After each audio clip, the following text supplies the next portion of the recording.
El Gobierno del Estado y la Secretaría de Educación les da la más cordial bienvenida.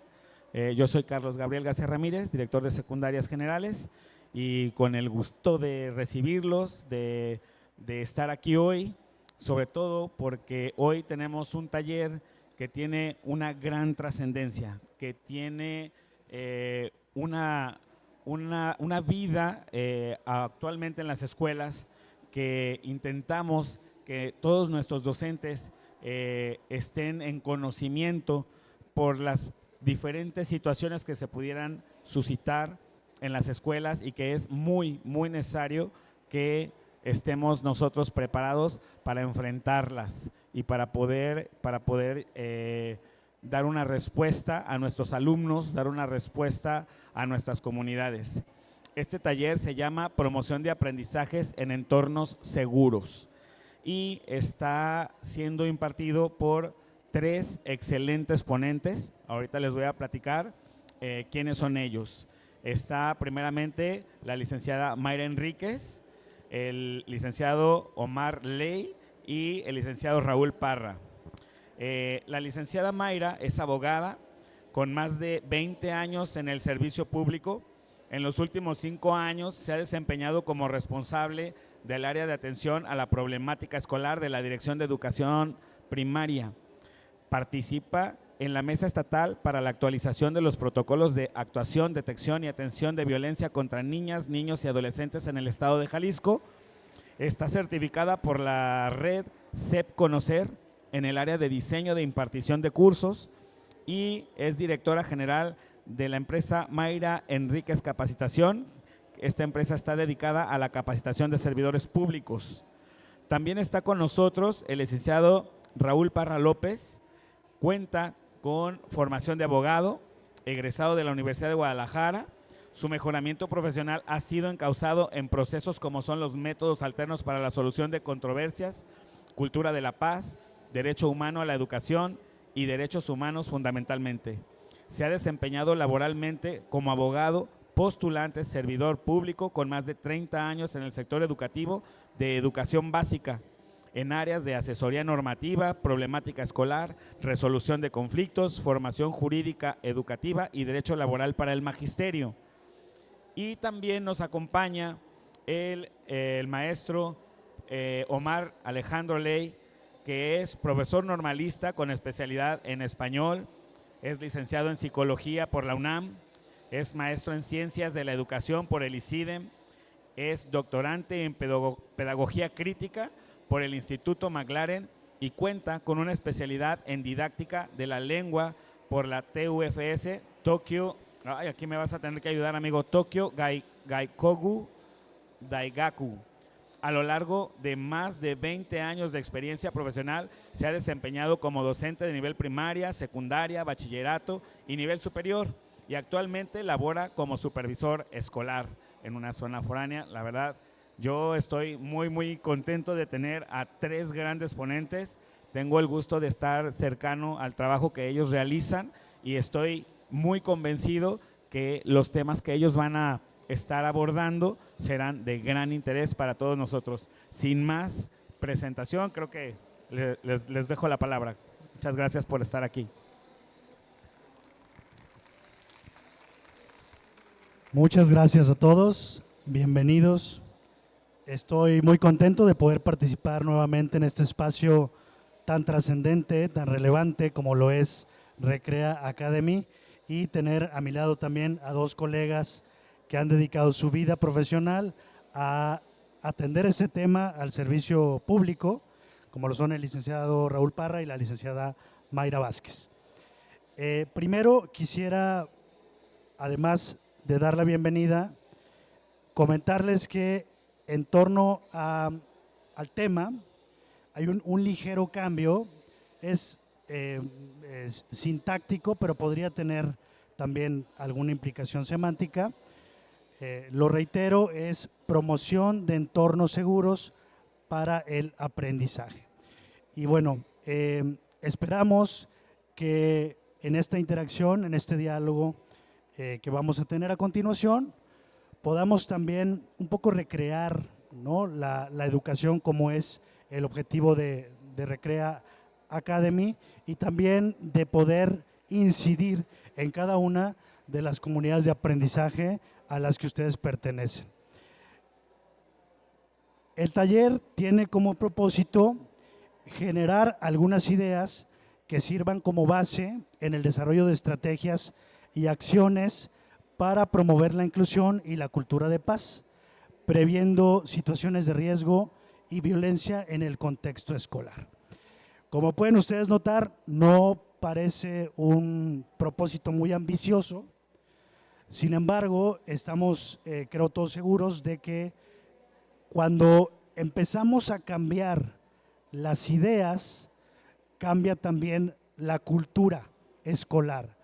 En ese sentido, bueno, no podemos esperar quizás grandes cambios con un taller de tan corta duración, pero sí podemos sembrar la semilla, esperamos lograrlo el día de hoy, para que ustedes a partir de esto desarrollen sus propias estrategias contextualizadas y que esto conlleve acciones pertinentes en cada uno de los espacios que tienen responsabilidad de incidir y de acuerdo con su función, ¿no? Que son muy variadas. Veo algunas caras conocidas. Muchas gracias por estar aquí el día de hoy. Me da gusto poder también interactuar en este momento. Y bueno, ¿por qué es importante hacer de la escuela un entorno seguro? Creo que, bueno, no es una cosa que no sepamos, tanto ustedes como quienes nos escuchan y nos ven en todo Jalisco, en algunas partes de la República Mexicana, incluso el extranjero, que bueno, la violencia se encuentra presente en todos los ámbitos del tejido social y que son cada vez más alarmantes, más dolorosas las notas que recibimos y que nos inundan en redes sociales, en televisión, en radio, etcétera, ¿no? Y que incluso algunas veces se generan en contexto escolar, que es lo más grave, ¿no? Y bueno, hay que señalar aquí la red de derechos de la infancia en México. Hace algunos meses publicaba que, bueno, con preocupación ha notado un incremento en la violencia física en las escuelas del país.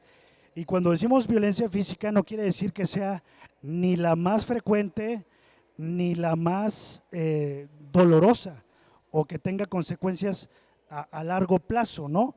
Es simplemente un tipo de violencia, pero con respecto, por ejemplo, en el 2021 que tuvieron 61 casos reportados, en el 2022 se elevó a 558, es decir, 814.8% de incremento. Es gravísimo esto. Esto podría indicar que tras el retorno a las escuelas después del confinamiento por la pandemia, los alumnos que tuvieron este periodo con, como sabemos también, múltiples afectaciones, sobre todo psicológicas, regresan a las escuelas sin ningún plan de contención por parte de la autoridad educativa, ni tampoco de la propia autoridad escolar, ni de los docentes, ¿no? Hay que reconocer que, bueno, a todos nos tomó por sorpresa, no era un tema sencillo de atender, pero definitivamente estamos en este momento sufriendo las consecuencias de no haber previsto que esto iba a ocurrir, ¿no? Ahora bien, ¿a quién culpamos por la situación? Evidentemente no hay culpables o no sirve de nada culpar más bien a nadie. Lo que sí es importante es entender que todos somos corresponsables desde nuestra función de lo que hacemos o no hacemos para prevenir y erradicar la violencia. Eso sí hay que tenerlo muy claro. No busquemos culpables, porque de pronto en la búsqueda de culpas también se diluye un poco mi responsabilidad, ¿no? Porque todos la tenemos de alguna manera, ¿no? Y en ese sentido, bueno, vamos a pensar entonces, sin afán de señalamiento, sino más bien de buscar soluciones, cómo podemos nosotros también transformar esta situación actual de violencia en las escuelas. Y fíjense, incluso vamos a pensar en una escuela ideal donde no se genera ningún tipo de violencia, ni psicológica, ni verbal, ni física. Una escuela donde todos interactuamos de una manera sumamente respetuosa, amable, cordial, empática, etcétera. Resulta que las niñas, niños, adolescentes y jóvenes ya vienen con una carga de violencia desde sus hogares. Y entonces eso va a manifestarse, evidentemente, de manera silenciosa, dice Navarro, pero devastadora, porque habrá consecuencias. Estos jóvenes, estos estudiantes, estos niños van a llevar esto que están viendo en sus hogares a la escuela, ¿no? Es algo que parece obvio, pero no hay que olvidar que también estos jóvenes, estos niños, son víctimas de la violencia social y familiar, en muchos casos.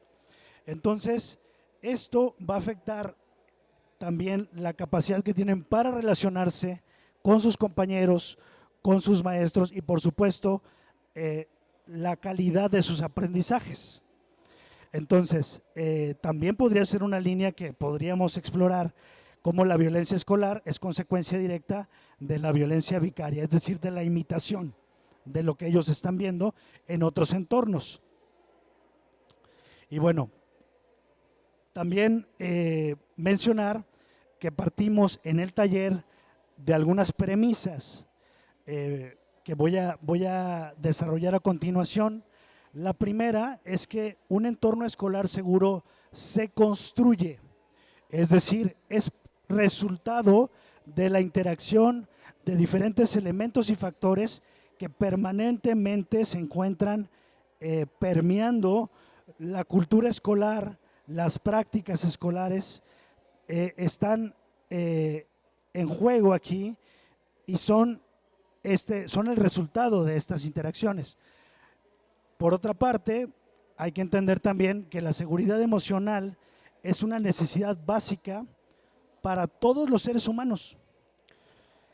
Si ustedes recuerdan aquella famosa pirámide de Maslow, que podría estar ya un poco obsoleta, pero que bueno, nos explica desde la psicología las necesidades que tienen las personas, pues la más básica, ¿se acuerdan cuál era la más básica de las necesidades? Las fisiológicas, ¿no? Seguidas por las de seguridad, ¿no? Después están las de pertenencia, reconocimiento y autorrealización. Pero si no se tiene la primera, si no se tiene las necesidades fisiológicas o la previa, no puede alcanzarse la siguiente.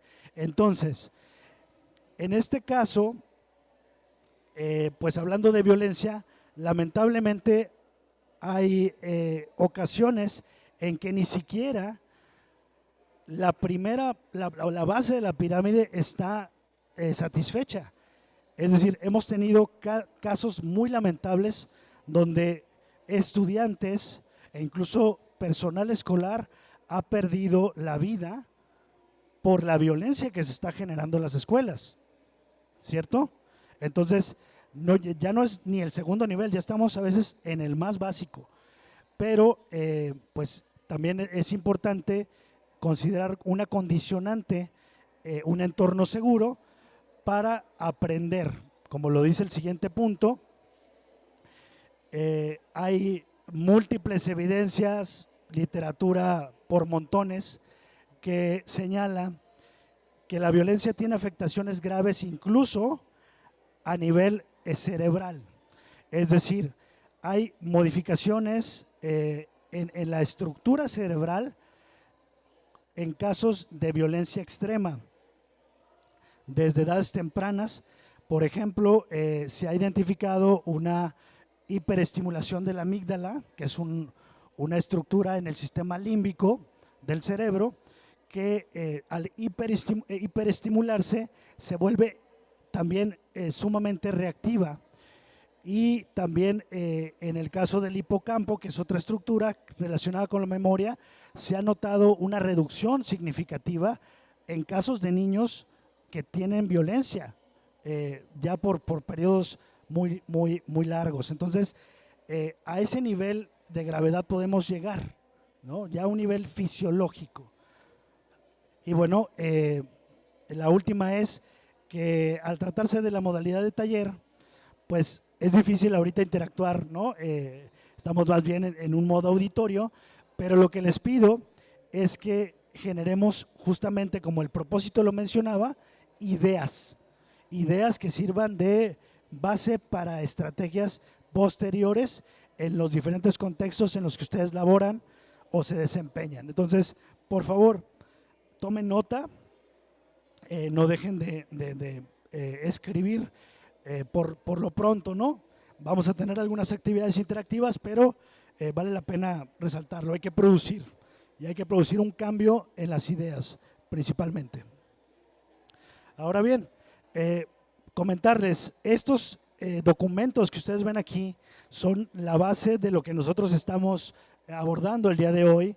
Son documentos que deben seguramente ya estar en sus escuelas, porque fueron distribuidos incluso en zonas rurales por el medio de las DERCES. En zonas foráneas estuvieron llegando en el último año, y bueno, aunque quizás no tengan suficientes tomos para la totalidad del colectivo, sí están ahí, e incluso, bueno, la opción digital también está disponible, y estos 3 documentos entonces regirán lo que hoy vamos a abordar. En el caso del primero, que es el de entornos seguros propiamente, se hace una distinción entre acciones formativas y acciones preventivas. Y me gustaría mucho resaltar que nosotros en la escuela principalmente nos estamos dedicando a la formación. Es, digamos, la responsabilidad esencial que tenemos, ¿no? Al menos como docentes, como directivos, como supervisores escolares. Bueno, queremos que se desarrollen adecuadamente estos procesos de aprendizaje señalados en el plan y programas de estudio, ¿no? Sería lo primero, ¿no?, que nos ocupa. Pero resulta que ya estos conceptos que estamos manejando el día de hoy aquí se encuentran también en el currículum formal. O sea, nosotros ya los estamos trabajando de alguna u otra manera. La pregunta es cómo.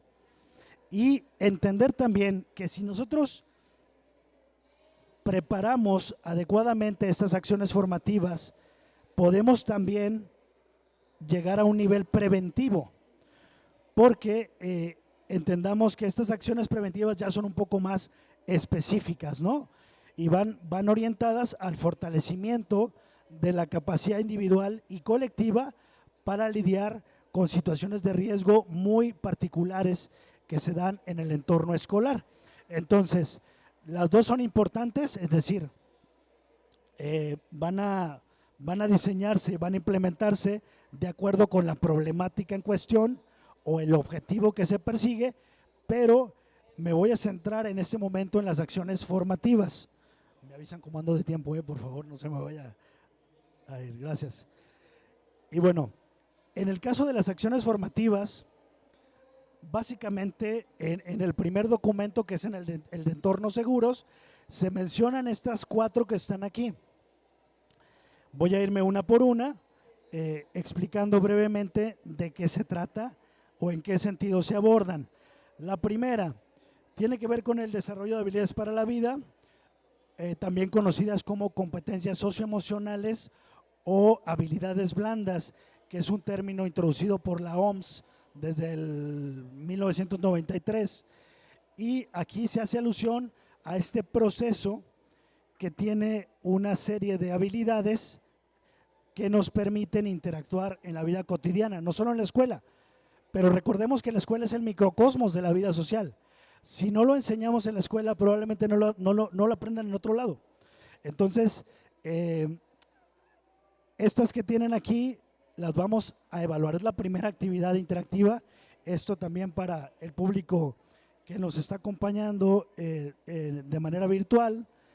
Voy a presentarles a continuación un Mentimeter, y bueno, con ese código que tienen ustedes ahí pueden ingresar a este ejercicio.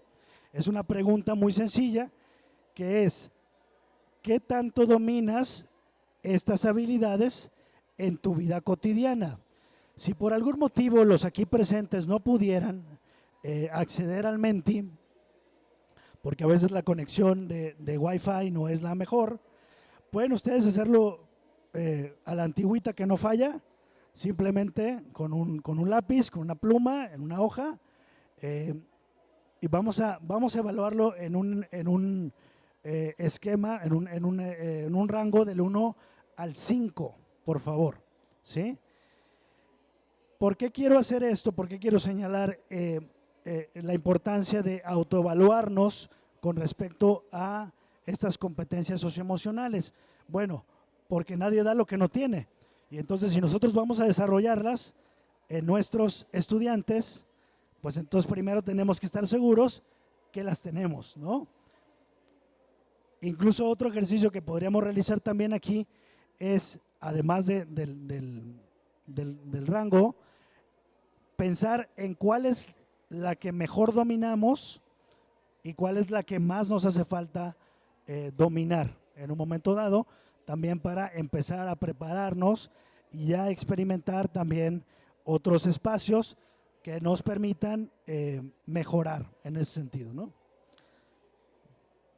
Bueno, tenemos poco tiempo, voy a continuar, pero bueno, ahí queda como un ejercicio, me parece básico, antes de hablar de habilidades socioemocionales, conocer cómo estamos nosotros, ¿no?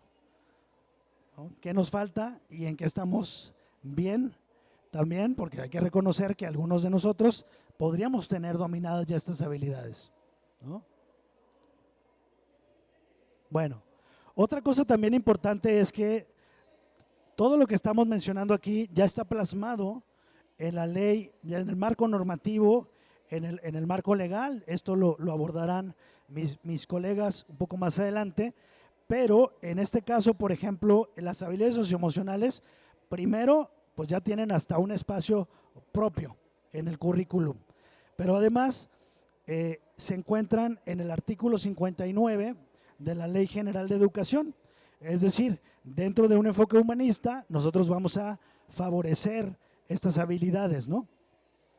Para que en consecuencia puedan aprender mejor y desarrollarse de manera integral. Ahora bien, otro de los aspectos que también es sumamente fundamental es la cultura de la paz, que es un término también relativamente reciente, pero que hoy más que nunca en el mundo se necesita recordar que la paz es una forma de vida, no solo un tema que corresponde a las naciones, ¿no?, ni a las organizaciones internacionales, sino que se gesta en la interacción cotidiana.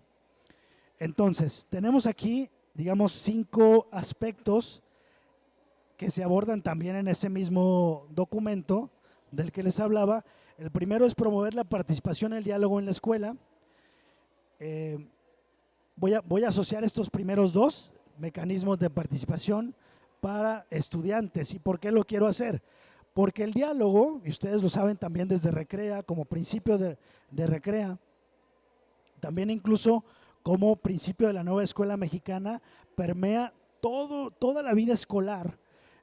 Nosotros estamos buscando que estas habilidades para el diálogo cada vez sean más palpables en los colectivos docentes. Sin embargo, lo que hemos identificado también es que no necesariamente se dan, y eso sería muy preocupante, porque si no sabemos dialogar, nos estamos perdiendo de la oportunidad maravillosa de avanzar como grupo, como colectivo, que tiene los mismos objetivos e intereses. Entonces, aprender a dialogar no es cosa fácil, porque va a haber disentimiento, porque no vamos a estar de acuerdo todos. Dicen que cuando todos están de acuerdo es que no hay diálogo, y ciertamente es así, porque necesitamos escucharnos todos. Freire decía, bueno, ahora que está rescatándose un poco la pedagogía crítica, todos tenemos algo que decir, y mi palabra no la puede sustituir nadie. Y a veces creemos que no es tan importante que yo participe en un consejo técnico o en una reunión, o que asuma, por ejemplo, labores o funciones de orientación con las familias, en las reuniones con padres, madres, tutores, pero ahí está también esa riqueza de escucharnos, porque lo que queremos es eso, escuchar lo que tienen que decirnos, ¿no? Y también otra cosa importantísima, ¿a qué hora escuchamos a los alumnos? ¿No? O sea, los alumnos son receptores pasivos casi siempre de las decisiones que se toman en el colectivo. Entonces, eso también es muy importante, regresar a esos mecanismos. Antes existía algo que se llamaba comité estudiantil, y el comité estudiantil funcionaba precisamente para eso, claro. Incluso la APF o el CEPS o el comité del CAS pueden ser letra muerta, o sea, podría ser simplemente un documento y no hacerse operativo, y eso pasa también en las escuelas, ¿no? De otros estados de la República, no me refiero a Jalisco, ¿eh? Y bueno, en el caso de los últimos 3, vamos a hacer también un pequeño ejercicio, también muy importante, el manejo pacífico de conflictos, la comunicación asertiva, el manejo y la regulación de emociones, que son habilidades y competencias que no todos hemos desarrollado adecuadamente, aunque sabemos de qué se tratan, en la práctica no necesariamente las tenemos. Entonces, vamos a hacer un ejercicio rápido. Nuevamente les tengo aquí un código QR. En el caso de quienes nos acompañan en modalidad virtual, les voy a pedir que se dirijan a ese Padlet que está ahí. Hay un enlace y bueno, tienen aquí, creo que así se alcanzan a ver bien, una serie de situaciones que podrían suscitarse en las escuelas, ¿no? Pero ¿cómo lo vamos a vivir? ¿Cómo vamos a vivir este ejercicio? Bueno, vamos a regresar un poco en el tiempo. Quiero que se ubiquen en la edad del grado que imparten o en el grado que ustedes laboran, ¿no? Y que se hagan estas preguntas. ¿Alguna vez pasaste por una situación similar? ¿Qué emociones experimentaste? ¿Cómo lo resolviste? Y por otra parte, ¿qué clase de apoyo o intervención te hubiese gustado recibir de alguno de los adultos en la escuela? ¿Cómo lo vamos a hacer? Lo vamos a hacer en Vinas. Entonces, cada quien escoge su situación aquí y por favor nos ponemos de pie. Vamos a tratar de que sea alguien con quien no vengamos, ¿sí? Vamos a buscar dialogar, ¿no? De otra manera. Entonces, preferentemente alguien que no conozcan, por favor, vamos a dar máximo 3 minutos, es muy poco el tiempo, lo sé, pero pues apremia en este caso el tiempo. Por favor, platican, eligen la situación, la que quieran, preferentemente que no sea la misma, y entonces respondemos a esas preguntas que planteábamos hace un momento.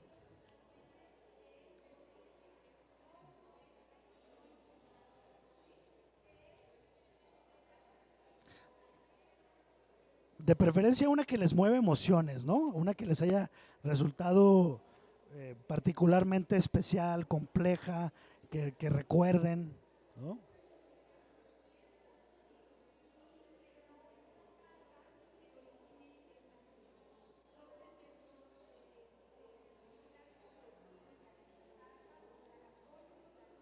Mencionarles que todos estos materiales van a estar disponibles también para ustedes.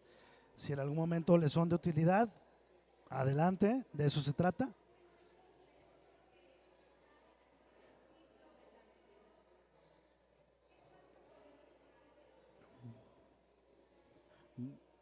no lo piensen tanto. Yo creo que todas las tuvieron en algún momento que enfrentar, ¿eh? Entonces, por cuestión de tiempo, no lo piensen demasiado. Ayúdenme a platicarlo con alguien. Y bueno, las preguntas son las siguientes. Si me permiten, voy a cambiar de diapositiva para que ustedes tengan a la vista estas dos cuestiones que van a abrir el diálogo.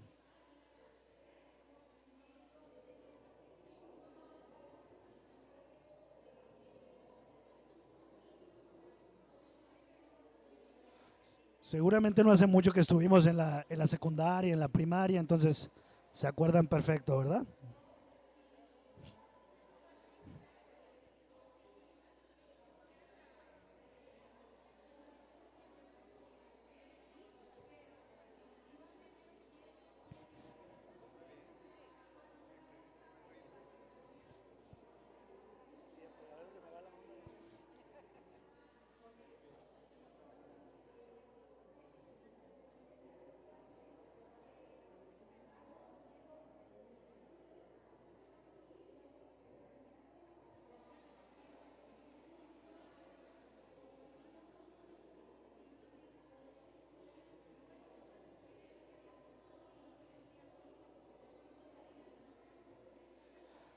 Bien, un minuto más y cerramos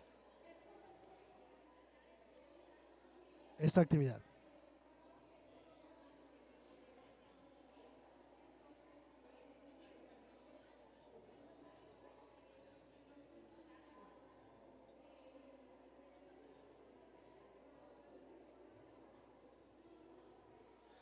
Sí, aprovecho para recomendarles también en lo que van terminando los materiales del Programa Nacional de Convivencia Escolar.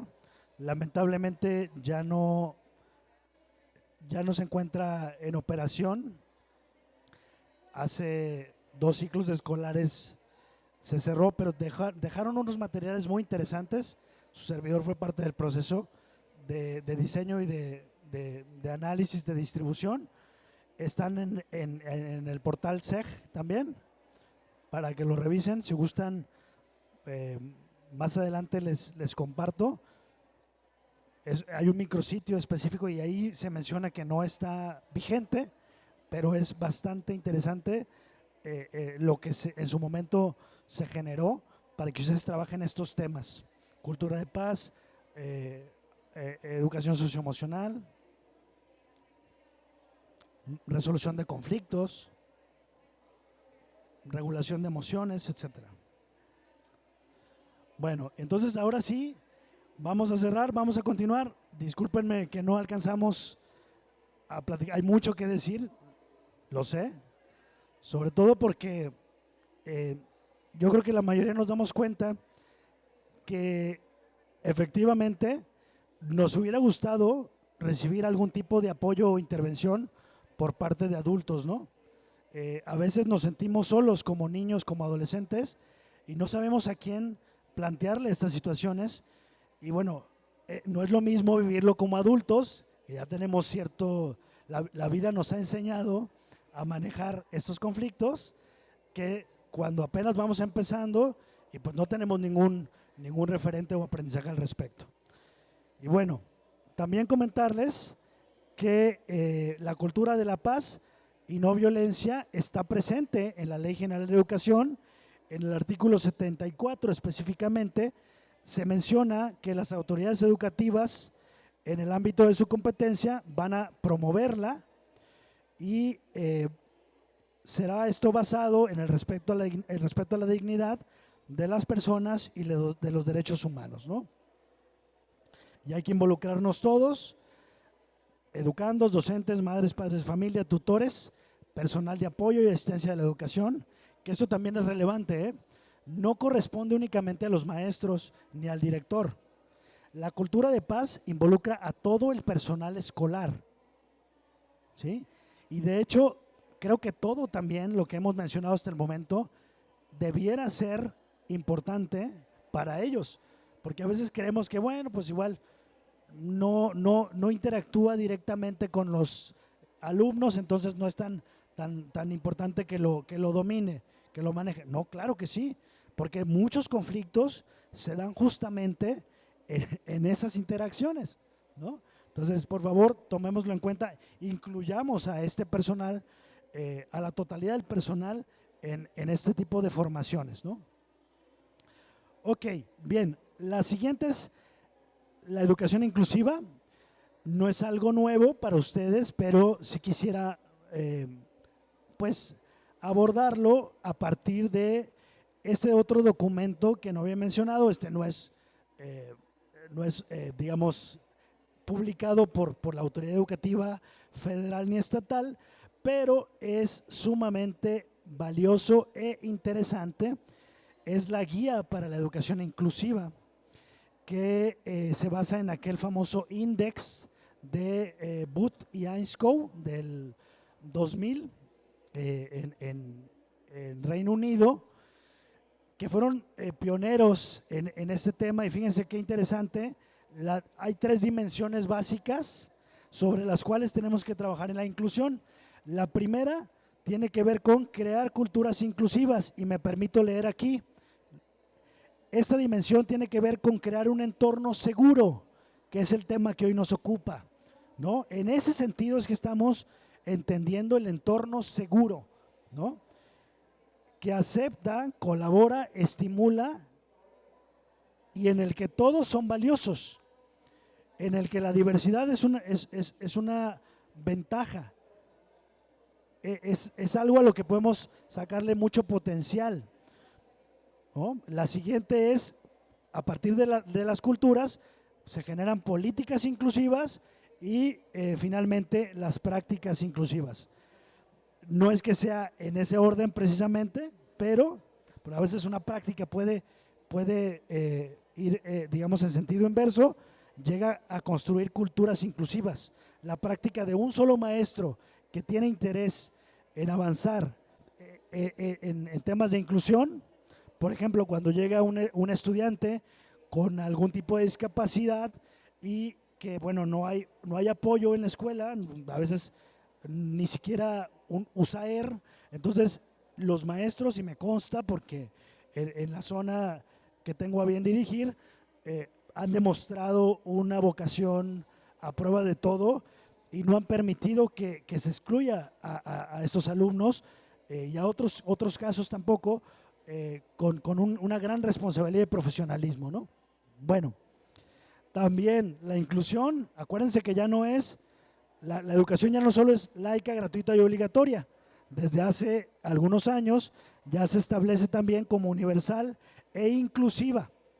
Entonces, en ese sentido, hay que también recordar que nos debemos, digamos, un marco normativo y legal, y que en ese sentido, pues tenemos que hacerlo consecuente.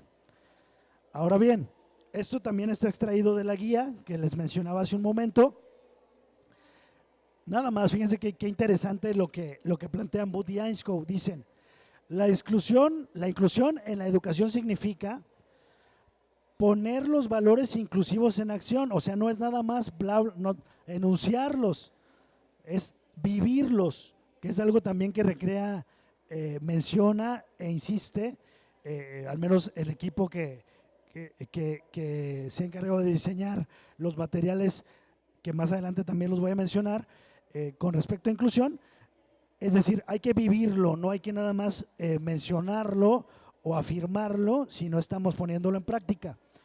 Dice aquí, fíjense qué profundo: mirar cada vida y cada muerte con igual valor. Apoyar el sentimiento de pertenencia en todos, que es algo que también en su momento mencionaba yo como parte de las necesidades en la pirámide de Maslow. En fin, ustedes lo van a tener en ese texto, en la guía y bueno, también en la presentación. Ahora bien, decimos que somos inclusivos, ¿no? Como escuela. ¿O no? Bueno, es que los veo como con cara de que sí, quién sabe, tal vez. Bueno, Pues miren, hay algunos grupos particularmente vulnerables que seguramente ya forman parte de la comunidad educativa. Y aquí hablo no nada más de los alumnos, hablo también del personal escolar y docente. Por ejemplo, aquí estamos señalando algunos que la CONAPRED ya identificó muy claramente. Los jóvenes, bueno, que en el caso de secundaria o bachillerato tendríamos un grupo vulnerable como población, ¿no?, general. La diversidad sexual, la diversidad religiosa, las personas con discapacidad, los adultos mayores, las trabajadoras del hogar, las personas con VIH-Sida, niños y niñas, que también ya tenemos ahí en primaria y preescolar, una población vulnerable a la que estamos atendiendo, personas afrodescendientes de un distinto origen étnico a la mayoría, migrantes y mujeres incluso, ¿no?, que esto es también gravísimo. Por eso la igualdad de género sigue siendo un tema pendiente en la agenda, y en las escuelas se pueden hacer grandes cosas por modificar estas prácticas pues nocivas, dañinas para la sociedad en su conjunto. Ahora bien, vamos con otro pequeño ejercicio. Tiene que ver con esta pregunta que les hacía al principio, ¿no? ¿Consideras que tu escuela tiene un entorno seguro y libre de discriminación para, ¿no? Elegí algunos de estos grupos, se los voy a leer nuevamente y con toda honestidad. Aquí no está su director ni su supervisor, pueden ustedes expresarse libremente. Bueno, en el caso de algunos directores de mi zona sí están aquí, pero no voy a decir nada, no se preocupen. Al contrario, es un ejercicio de autoevaluación también, de reflexión al respecto, porque sí me parece importante que antes de decir si somos muy inclusivos en esta escuela, analicemos realmente lo que pasa, ¿no? Entonces, los grupos que señalaba eran personas con discapacidad. Bueno, aquí no veo con mucha claridad. Con discapacidad, con una identidad u orientación sexual diversa, de un grupo étnico minoritario, de una religión no mayoritaria, o migrantes, que es el caso, por ejemplo, de algunas escuelas que se encuentran en los límites con otras entidades federativas, o que tienen un flujo permanente de alumnos que se van a Estados Unidos a trabajar por ciertos periodos, ¿no? Esto se agrava, por ejemplo, en la frontera, por ejemplo, Tijuana, donde tuve oportunidad de trabajar.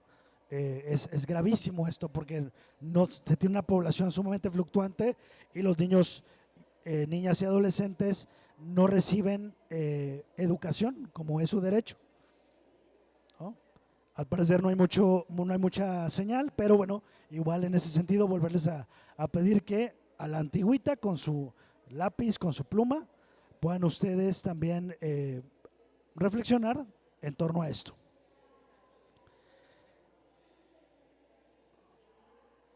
Y digo, seguramente tendrán algunos casos de alumnos que se encuentren ya en estas poblaciones, ¿no?, en estos grupos vulnerables. Entonces, vamos revisando si realmente somos un entorno seguro, ¿no? Eso ustedes lo saben, porque lo viven todos los días, ¿no?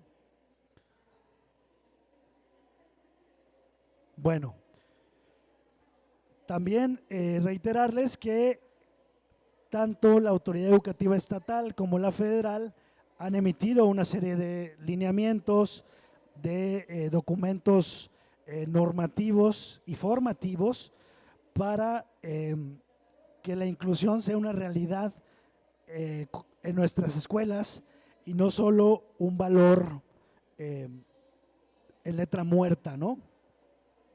Entiendo que no es sencillo, entiendo que a veces no contamos con los recursos suficientes, ni de personal, ni de infraestructura, ni de material didáctico, pero nadie está obligado tampoco a lo imposible. Entonces, lo que sí nos corresponde, eso es lo que hay que hacer, ¿no? Y si pueden, si podemos, un poquito más, porque eso es la excelencia, ¿no? No quedarnos únicamente con estas limitaciones del no se puede porque nos falta esto, no tenemos lo otro. Hay cosas que sí se pueden y que no se están haciendo. También hay que reconocerlo, ¿no? Bueno, por otra parte, es un proceso, es decir, no está terminado. No, tampoco quiere decir que sea en este ciclo, probablemente llevará varios, pero hay que empezar, eso sin duda, ¿no? Veo que están muy interesados en estos materiales. Estos son algunos, son de diferentes ciclos escolares, pero van a estar también en la presentación, no se preocupen. E incluso si me contactan, puedo yo compartirlos de manera directa a través de correo electrónico, de WhatsApp. Y bueno, finalmente la orientación familiar, que también es una responsabilidad que tiene que ver con las estrategias formativas, ¿no? Nosotros orientamos a las familias, queramos o no. De hecho, en nuestro trabajo cotidiano a veces no lo entendemos desde este concepto, pero definitivamente cuando tenemos una reunión con un padre, una madre, familia, un tutor o quien sea responsable del estudiante, legalmente podemos hacer cambios importantes en cuanto a la mentalidad y a la forma de crianza que se tiene con ellos, ¿no? Entonces, importantísimo que lo veamos así, es parte de nuestro trabajo. Yo veo, por ejemplo, que los directores tienen una incidencia muy valiosa, muy profunda en cuanto a estos cambios. Entonces, si a los directores que me están escuchando, mi reconocimiento, porque el darse un espacio para el padre de familia, para la madre de familia, para el tutor, y de alguna manera atenderle con esa cordialidad, con ese profesionalismo, y que el padre, la madre o el tutor salgan contentos de esa reunión, entendiendo mejor lo que sucede a su hijo, recibiendo el apoyo de su parte, es invaluable, ¿no? Entonces, también lo que hacemos muy comúnmente, también esto en colaboración con organizaciones no gubernamentales o gubernamentales también, en esta gestión que se realiza permanentemente desde las escuelas. Nosotros diseñamos talleres, impartimos pláticas, conferencias, y bueno, la idea es también estimular su confianza y autoridad, que fortalezcan la comunicación y comprensión y apoyen en la formación y metas educativas de sus hijos o pupilos. Esto, por ejemplo, se está llevando a cabo con Recrea Familia. Vincúlense con Recrea Familia, es muy interesante lo que están proponiendo y bueno, no están solos, tienen ese apoyo también. Hasta aquí mi intervención, muchas gracias. Cedo la palabra y el uso del micrófono a la licenciada Mayra. Muchas gracias. Muchas gracias, maestro Marley.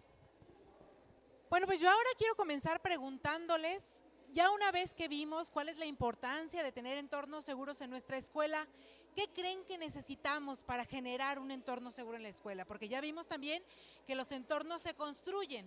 Entonces, ¿qué se les ocurre que ocupemos para que funcione?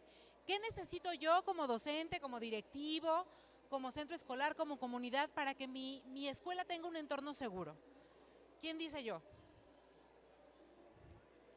A ver, maestro. Capacitación, muy bien. ¿Qué más? ¿Qué más necesitamos? A ver. Identificación de riesgos, muy bien. Compromiso de las familias. Maestra, por allá. Ambientes y espacios seguros, muy bien. Pero ¿qué creen que no me han dicho que también necesitamos? Hay por ahí una premisa legal que dice que los servidores públicos solamente podemos hacer aquello que la ley nos permite hacer. ¿Y qué creen entonces? Lo primero que necesitamos, pues esto es un marco normativo, ¿verdad? Porque pues de buena voluntad A lo mejor yo genero muchas estrategias, pero si no hay un marco normativo que me lo permita, entonces estoy maniatado. Entonces lo primero que necesitamos es saber qué nos toca hacer como servidores públicos, y en el caso de que yo esté en una escuela particular, pues también hay una normativa que me dice qué puedo hacer y qué no, que me permite generar un espacio y un entorno seguro. Después conocer nuestras responsabilidades, ¿verdad? Porque, ¿qué creen? Los servidores públicos solamente podemos hacer aquello que la ley nos permite, y si no lo hacemos, podemos tener una responsabilidad y una sanción. Entonces, pues también hay consecuencias legales de no hacerlo, pero la ventaja es que no nada más es para nosotros. Todos los servidores públicos en todos los ámbitos, de todos los niveles de gobierno, tenemos una responsabilidad. Y esa responsabilidad, si no se cumple, también tiene una sanción. Entonces, pues esto solamente lo podemos hacer conociendo la ley. Y conocer la ley nos va a permitir no solamente hacer lo que nosotros nos toca, sino obligar a los demás actores de generar un entorno seguro a hacer lo que les toca. Y entonces hablábamos ya que los actores de hacer un entorno seguro somos los docentes, los directivos, el personal administrativo, los educandos, pero ¿quién más? ¿Quién me falta ahí? ¿Quiénes más somos responsables? Los padres de familia, muy bien. Y yo le pregunto, maestra, ¿cree usted que haya una ley o una norma que podamos hacer o que obligue a los padres de familia a cumplir con su función? Así es. Muchos de los casos que llegan a los niveles de inicial, de preescolar, de secundarias y de primarias, llegan porque desafortunadamente alguien de este entorno activo no está cumpliendo con su función. Y entonces llegamos preguntándonos qué hacemos, cómo hago para que un papá cumpla con lo que le toca, cómo hago para que el intendente cumpla con lo que le toca, cómo hago para que el maestro cumpla con lo que le toca. ¿Ustedes me creerían si yo les digo que todos esos supuestos que viven en su escuela tienen un responsable legal y tienen un caminito legal? ¿Sí? Sí, así es. Todo lo que se les ocurra, cualquier problemática que puedan mencionar, tiene un caminito legal, pero el problema es que a veces no lo conocemos. Entonces, tenemos que para poder generar un entorno seguro hay que conocer cuáles son las acciones permitidas, porque no nada más de buena voluntad, ¿verdad? Por ahí alguien me decía, es que si la madre de familia no llega por el niño, pues yo lo subo al carro y lo llevo a su casa. No, no se puede. Aunque eso pueda ser seguro, no se puede. Aunque sea de buena voluntad, no se puede. Aunque sea lo primero que se me ocurre, no se puede. Entonces necesito conocer la ley. 2, conocer las responsabilidades y obligaciones. Y 3, conocer las sanciones, porque a veces una acción con buena voluntad que está fuera de la ley puede generarme una sanción. Y luego entonces me siento mal y me frustro y digo, yo soy maestro de vocación, yo quería educar a la siguiente generación, pero el sistema no funciona, ¿no? Todos están en mi contra, mi director no hace lo que le toca, la secretaría no hace nada. ¿Y qué creen? Ustedes son parte de la secretaría, ustedes son actores. Son personas activas de la Secretaría. Ustedes también tienen responsabilidad de que la Secretaría funcione. Y por ahí hay un dicho que dice que los buenos clientes hacen buenas instituciones. Y eso también significa que yo, como usuario de una institución, pueda presentar y pueda solicitar que esa institución funcione. Yo, como usuario de una institución, puedo hacer que esa institución cambie y mejore. Y eso solamente lo puedo hacer conociendo qué le toca hacer. Porque si yo no conozco qué le toca hacer a cada quien, pues voy a andarle pidiendo bisteces al panadero, ¿verdad? O pan al de la carnicería. Y no se trata de eso. Se trata de que yo conozca que el panadero hace pan y pida pan en la panadería, y que el carnicero vende carne y pida carne en la carnicería. Entonces, eso nos deja en una mejor situación y no en una situación de vulnerabilidad. Porque, ¿qué creen? Muchas de las quejas que llegan dicen, yo soy director de la Escuela Benito Juárez y ¿qué creen? Tengo un maestro que no me entrega su planeación, tengo un intendente que no hace el aseo, tengo un supervisor que no nos capacita. Y entonces resulta que no estoy tocando la puerta adecuada. ¿Por qué? Pues porque al final muchas de las cosas de las que me quejo, yo soy el responsable de la solución, pero el problema es que no sé cómo. No sé cuál es el mecanismo que tengo que accionar, y entonces para eso necesitamos capacitarnos. Entonces, Primero conocemos cuáles son nuestras acciones permitivas, después conocemos cuáles son nuestras responsabilidades y obligaciones y después cuáles son las sanciones. Y de eso hay para todos los actores, que es el personal escolar, los padres de familia, los estudiantes y las autoridades gubernamentales. Porque esto de los entornos escolares seguros no nada más es responsabilidad de la Secretaría de Educación, es responsable de todos los sistemas que el gobierno ha diseñado y como buenos usuarios tenemos que generar acciones que hagan que esas otras instituciones funcionen. Así pues, lo primero es que conozcamos el marco normativo, pues tenemos la Ley de Educación para Estado Libre y Soberano de Jalisco, la Ley de los Derechos de las Niñas, Niñas y Adolescentes, la Ley para los Servidores Públicos del Estado de Jalisco y sus municipios, la Ley de Responsabilidades Políticas y Administrativas del Estado de Jalisco. Y todas estas son el marco normativo general que nos va a permitir conocer qué acciones hay que emprender para que cada quien haga lo que le toca, incluido yo. Jalisco tiene la gran fortuna de haber diseñado manuales específicos y lineamientos específicos para cada cosa. Hay estados que no. Por ejemplo, nosotros tenemos un manual de organización correspondiente a cada nivel que dice la función de cada uno de los actores en un plantel escolar y qué les toca. No, maestra, es que a mí no me toca hacer guardia en el recreo. Ese es momento para que yo desayune. ¿Qué creen? Ahí hay un documento que dice que no. No, es que fíjense que yo voy a regresar a los niños que llegan 10 minutos tarde, porque no, tienen que aprender valores. ¿Qué creen? Hay un documento que dice que no pueden hacer lo que se llama el reglamento del gobierno y funcionamiento de las escuelas de educación básica. No, pero es que yo tengo un niño que muerde, que pega, que llora, que tiene TDA y ya no sé qué hacer con él. ¿Qué creen? Hay un documento que se llama Reglas de Conducta para la Educación Básica en el Estado de Jalisco que les dice exactamente qué hacer con él. Es decir, todos los problemas que suceden en una escuela, tenemos algo en la ley que dice cómo hacerlo. El problema es que no sabemos, el problema es que no conocemos. Entonces, eso nos pone en una situación de vulnerabilidad. Lo primero, no pueden ser todólogos, ustedes estudiaron para ser maestros, ¿verdad? Entonces, decía el maestro Marley, nadie está obligado a lo imposible, ustedes no pueden saber de todo, pero ¿qué creen? Les tengo una buena noticia, en cada uno de sus niveles hay una parte de asesoría jurídica, hay una persona que en lugar de vernos como un garrote, comentábamos el licenciado Raúl Parra y yo, pues nos tienen que ver como alguien que les apoye, que les ayude, que los acompañe, que los coachee. Es decir, en cada nivel hay una persona que puede apoyarlos con la parte legal y jurídica que ustedes no conocen. Y es importante que se acerquen, es importante que pidan ayuda, es importante que no nos tengan miedo, porque luego les hablan del jurídico y les brinca la panza, les tiemblan las piernas y dicen, ¿ahora qué hice? Otra cartita de amor, ya no quiero más quejas. ¿Pero qué creen? No se trata de eso. Nosotros estamos de la misma línea del equipo de ustedes. Y la ley, aunque pudieran parecer solamente palabras románticas, ha llegado a un nivel casi tan perfecto que casi cualquier situación que ustedes tengan en su escuela tiene una solución jurídica.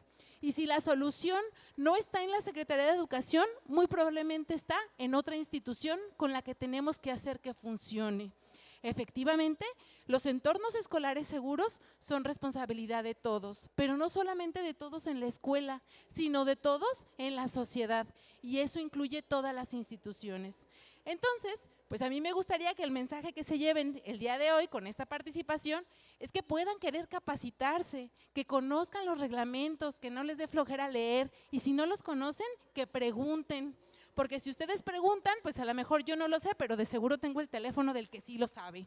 Entonces, los invito a que no se agobien, no se preocupen y no se asusten con las situaciones de generar un entorno escolar seguro. Todo, absolutamente todo problema que tengan ustedes en su escuela tiene una solución, tiene un caminito. Acérquense con nosotros. Los niveles no estamos solamente para regañar y para decirles y para pedirles. También estamos para asesorar y para orientarlos. ¿Sale? Y pues con esto concluyo mi participación. Muchas gracias.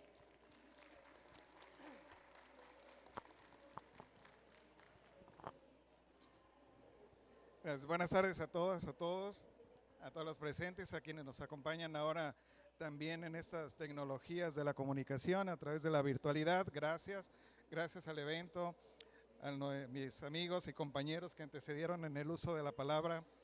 La verdad, siempre aprendemos algo nuevo de todos nosotros y ese es un proceso que debemos llevar de la mano todos los que somos interesados en educación y todos los que participamos como educadores en las escuelas de educación básica. A ese respecto, y para continuar con ese tema que nos está ocupando en este día, en donde la idea es que favorezcamos los aprendizajes al interior de nuestras comunidades de aprendizaje para la vida a través de un esquema muy sencillo y a la vez demasiado complejo, que son los entornos escolares seguros. Un entorno escolar seguro es una visión y es un compromiso. La traducción de un entorno escolar seguro será que es seguro que vamos a acompañar en el trayecto formativo de nuestras niñas, niños y adolescentes, lejos de cualquier otra injerencia social dentro y fuera de la escuela. Ese es el propósito, que es seguro que el entorno va a favorecer para este proceso de acompañamiento. Como lo hemos estado bosquejando, estas acciones que estamos emprendiendo y que han sido propuestas en un documento guía, como es el que se enunció, que son los entornos seguros para las escuelas de educación básica, propuesto por la Secretaría de Educación Pública, nos invita precisamente a esta parte que hemos empezado a trabajar desde el inicio de esta sesión, lo que es acciones formativas partiendo de la escuela. La escuela es un conglomerado social, es una condición que permite incluso un eje de transformación social al exterior del plantel educativo a través de acciones formativas. Estas acciones formativas van dirigidas a todas las personas que integramos la escuela, que integramos la comunidad de aprendizaje, y será a base de generar estrategias en temas de prevención, en temas de detección, en temas de actuación y en temas de contención de problemas también, que es un todo que tenemos que generar al interior de nuestra comunidad de aprendizaje. ¿Y cómo lo lograremos? A través de una comunicación asertiva, como lo hemos estado observando hace unos momentos, con una colaboración de todos los que somos actores en esta sociedad y en una colaboración interinstitucional también, pero no solamente de las autoridades educativas, sino todas aquellas personas y agrupaciones privadas que están interesados en educación para acompañarnos en nuestro proceso. Dicho esto, entonces cabe que uno de los rubros importantes en la generación de estrategias de entornos seguros es la elaboración de nuestro diagnóstico, un tema que honestamente como educadores desarrollamos de manera cotidiana, pero hoy por hoy un entorno seguro implica otro tipo de acciones a la comprensión de cómo vamos a lograr estos entornos seguros. Dentro de nuestras comunidades de aprendizaje, como ha quedado precisado en las intervenciones previas, estamos interactuando diferentes sectores. El principio de todo, el fin de nuestro compromiso son nuestra comunidad escolar. Y también participan con nosotros el colectivo de la escuela, el colectivo docente, el colectivo directivo, nuestros padres y madres de familia, tutores, cuidadores o la figura que actualmente ostente ese pequeño núcleo familiar de donde parte nuestra alumna, nuestro alumno. También tienen que participar aquí en esta CAB las autoridades, como se ha dicho, pueden ser las educativas u otros organismos que tienden a colaborar con nosotros, y principalmente también, no menos importante, nuestros vecinos donde está ubicada nuestra comunidad de aprendizaje para la vida. Todos estos sectores que enunciativamente mencionamos nos van a ayudar a generar entornos para generar estrategias de seguridad, porque vamos a comprender que todos, absolutamente todos participamos y todos podemos colaborar, mayor o menor en medida, pero colaborar con nuestra escuela. De esta suerte que ya vamos identificando que al interior de nuestras comunidades de aprendizaje colaboramos y participamos personas diferenciadas entre nosotros mismos, pero iguales ante los contextos de ley. Estas diferencias son las que nos van a dar la riqueza de aquello que conocemos, los estándares de inclusividad, de interculturalidad, de socialización, de solidaridad, de comprensión y apoyo mutuo como sociedad. Y todos tenemos una gran distinción. Y es un tema que nosotros primeramente tenemos que sensibilizarnos para poder impregnar de estos saberes a nuestras niñas, niños y adolescentes, porque este tema de la convivencia es intra y extraescolarmente a donde vamos a llevar estos efectos. De esta suerte, nuestra CAP y a comprensión, tenemos que identificar dos grandes sectores que participamos en las comunidades. Los mayores y menores de edad, los dos grandes bloques, ¿verdad? Y en estos grandes bloques, por ejemplo, los menores de edad tienen algo que se llaman grupos etarios que la Ley General de Niñas, Niños y Adolescentes establece, identifica un infante es de esta edad, un niño es de esta edad, un adolescente es de esta edad. Y estos grupos etarios, por razón propia de la creación de la ley, dice, bueno, estas personitas, de acuerdo a lo que suceda con ellos o en los que se vean participando, pueden entrar en conflicto con la ley o a lo mejor no. Pero para nosotros en educación, los grupos etarios deberá significarnos que es un grupo vulnerable y que en la primera comprensión es su edad, su grado de madurez, y aquí vamos a poder integrar incluso aquellos aspectos, por ejemplo, de capacidades distintas de nuestras niñas, niños y adolescentes, que son rasgos adicionales a los grupos de vulnerabilidad. Esta dimensión nos va a ayudar a empezar a generar estrategias de detección oportuna de casos o canalización de casos de acuerdo a estos bloques de diferenciación. Retos importantes, como ya se mencionaban, la razón de género autopercibida también es un tema de formación escolar. Hoy por hoy es un tema de actualidad, está aquí con nosotros, y como la escuela es este conglomerado social que absorbe todo lo que existe al exterior, también lo vamos a vivir aquí dentro de la escuela. Por eso tenemos que ser muy cautos, muy precavidos en esta diferenciación. Ahora, también tenemos en los temas de inclusividad la cultura de las personas o la interculturalidad, pero más allá, los conglomerados sociales actuales vivimos en procesos de intraculturalidad.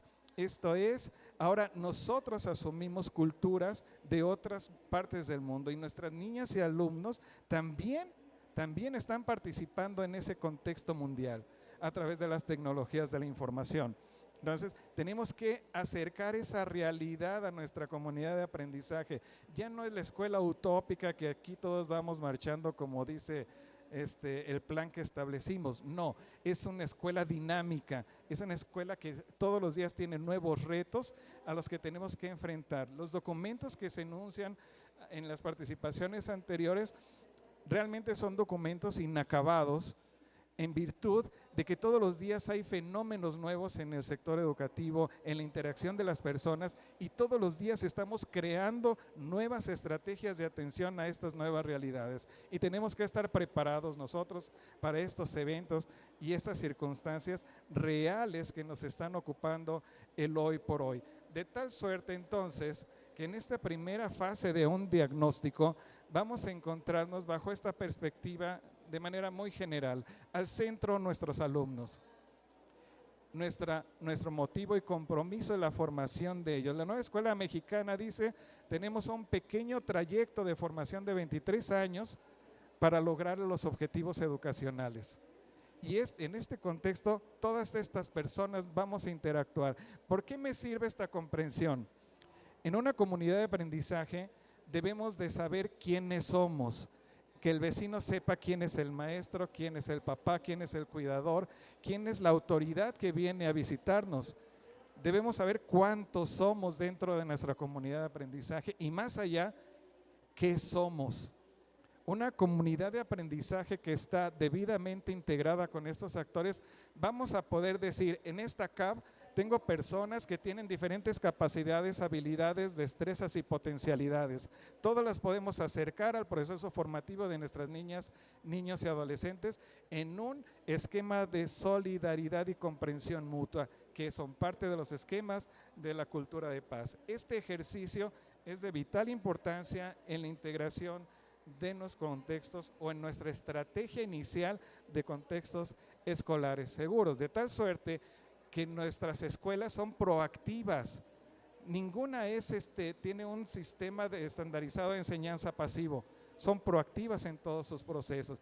Y el compromiso de todas las personas que estamos dentro de nuestra comunidad de aprendizaje es poder situar a nuestras niñas, niños y adolescentes en una sociedad demandante y compleja como la nuestra, de tal suerte que podamos lograr en ellos ser adultos responsables consigo mismos, corresponsables socialmente, que puedan lograr procesos de autonomía e independencia para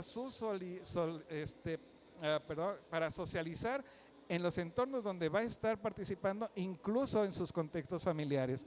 Ese es el compromiso que tenemos y lo vamos a hacer a través del acompañamiento de todos estos insumos que tenemos y con una participación activa y sensible de los actores educativos y los que participamos dentro de la nueva escuela mexicana. Entonces, también, si comprendemos como personas que participamos en esta comunidad de aprendizaje, que eminentemente nuestro objetivo y compromiso son nuestras niñas, niños y adolescentes, entonces tenemos que apropiar, sensibilizarnos, interiorizar con nosotros lo que es propiamente el principio del interés superior de la niñez. Ya lo hemos trabajado, ya hemos visto de este tema, ya lo hemos trabajado al interior de las escuelas, hemos socializado esta parte con padres de familia, pero creo que tenemos que tenerlo presente en todo lo que hacemos dentro de la escuela. De tal manera, debemos comprender, como lo mencionaba la licenciada Mayra, es un concepto jurídico, es un concepto en el que debemos nosotros de comprender que nuestras niñas y adolescentes son personas sujetas de derecho. Nosotros no vamos a decidir qué derecho le asiste a una niña o un niño en un momento determinado. Todas son sujetas de derecho y tenemos un catálogo muy amplio de derechos de las niñas, niños y adolescentes. Como una premisa guía podemos considerar la Convención de los Derechos de los Niños, donde empieza ahí la parte sustantiva de estos derechos que tiene. Nos vamos a acompañar de la Constitución Política, nos vamos a acompañar de la Ley de Educación, nos vamos a acompañar de la Ley General de las Niñas, Niños y Adolescentes, donde vamos a poder consultar toda esta serie de derechos que vamos a tener que considerar en cada actuación, en cada decisión que tomemos al interior de la escuela. Ahora, en la comprensión, toda decisión, toda determinación significa todo proyecto, todo acto, todo programa, toda acción, toda conducta, toda actitud dentro del plantel educativo. Eso significa las decisiones que debemos asumir con una comprensión del principio del interés superior de la niñez y en la comprensión adicional que supone 3 conceptos fundamentales y que los vamos a tener presentes en todo lo que hacemos. Primeramente, es un derecho, tal cual como lo hemos estado platicando, por lo que no decidimos si tienen derechos o no los niños y las niñas. Ya los tienen. De hecho, el establecer el reconocimiento de los derechos de las niñas, niños y adolescentes en un ordenamiento no es otra cosa más que los derechos preexisten a esa distinción. Entonces nada más los vamos adecuando de acuerdo a nuestra época y a la evolución social que tenemos. Estos derechos, este principio jurídico debe ser en consideración de manera individual. Esto es, cuando veamos una circunstancia o un evento que atañe a una niña o un niño y adolescente, no vamos a tasar decisiones no nos vamos a abocar a la toma de decisiones de una manera generalizada o estandarizada, sino que en las particularidades de las personas, como vimos que tienen cada uno circunstancias diferentes, tendremos que considerar a cada uno su derecho único en cada uno de los momentos en los que tienen que ver en la vida institucional. También es un principio fundamental en lo que establecemos que siempre vamos a aplicar la norma más favorable para ellos. Ahora, es importante distinguir, aplicar la norma más favorable a las niñas, niños y adolescentes no tiene que ver con acercarnos al catálogo de derechos y el catálogo de instrumentos normativos que tenemos, y que si vamos a vigilar un tema de indisciplina, vamos a buscar la sanción más noble que le podamos aplicar al niño o niño adolescente. Así no funciona este concepto. El concepto es, como educadores no somos entes sancionadores, no somos tribunales, no somos jueces para decidir el derecho de una persona, estamos para favorecerlos.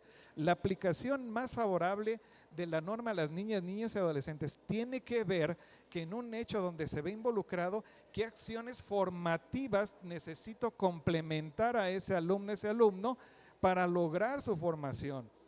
Un niño, por ejemplo, que no aprende como el estándar de su grupo, no es un problema del que me voy a abocar a sancionar al niño con trabajos o tareas esforzadas, por ejemplo. No, como un proceso de planeación de la enseñanza, tenemos que abocarnos a saber por qué no está aprendiendo a ese ritmo. Y vamos a aplicar todo el catálogo de derechos en su favor para poder dilucidar cómo vamos a acompañar de la mano a esa niña que tiene un conflicto al interior del plantel. Naturalmente, hay cuestiones que rebasan esta parte y sí tenemos que hacer acopio de las reglas de conducta, por ejemplo, o sí tenemos que acudir a una instancia jurisdiccional o judicial, claro, pero será por excepción, no porque nosotros tengamos que imponer una condición. Si nosotros como escuela pensamos en decir, por prestigio escolar los niños aquí conviven de manera pacífica, y eso quiere decir que nadie levanta la mano cuando hay clases, que nadie hace absolutamente nada. Eso no significa un proceso. Me queda claro el derecho del adulto de querer ese entorno, pero no me queda claro el derecho del niño a formarse. ¿Sí? Entonces tenemos que repensar nuestros instrumentos y cómo los estamos aplicando al interior de la escuela, porque recordemos, y voy a ser insistente en este rubro, nuestra tarea es acompañarlos, es situarlos en un futuro próximo, es poder hacer adultos responsables desde la escuela con las acciones formativas de acompañamiento que tenemos a nuestro alcance. El tercer concepto del principio del interés superior de la niñez tiene que ver que es una regla de procedimiento. En todo lo que hagamos tenemos que aplicar el principio. No vamos a tomar, como decía la licenciada Mayra, decisiones por simple analogía de razón. No.